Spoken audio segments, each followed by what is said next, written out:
Hello friends, నేను ఇవాళైతే ఒక చిన్న ఇన్ఫర్మేషన్తో వచ్చాను.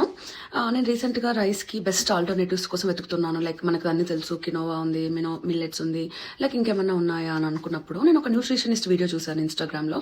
అగైన్ నేను న్యూట్రిషనిస్ట్ కాదు, సర్టిఫైడ్ పర్సన్ ఏం కాదు, బట్ నేను ఒక సర్టిఫైడ్ న్యూట్రిషనిస్ట్ వీడియో చూశాను.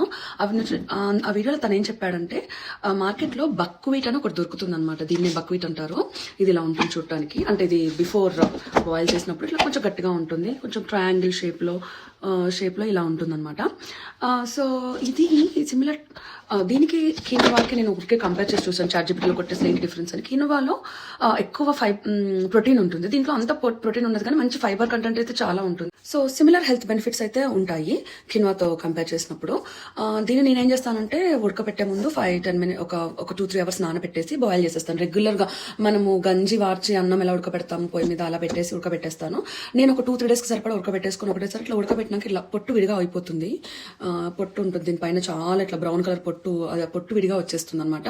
అండ్ ఇలా వైట్గా ఉంటుంది, సాఫ్ట్గా కూడా అవుతుంది, సేమ్ రైస్ స్ట్రక్చర్లోకి అవుతుంది, అంత సాఫ్ట్గా అయిపోతుంది. దీన్ని నేను లో గ్లైసెమిక్ ఇండెక్స్ అవ్వడానికి ముందే ఫ్రిడ్జ్లో స్టోర్ చేసుకొని నాకు అవసరం ఉన్నప్పుడు కొంచెం డైలీ కొంచెం పోర్షన్ తీసుకొని తింటాను. I think it's a best alternative for the rice. So మీరు కూడా ఒకసారి ట్రై చేయండి, దీనికి కూడా మంచి హెల్త్ బెనిఫిట్స్ అయితే ఉన్నాయి. Thank you.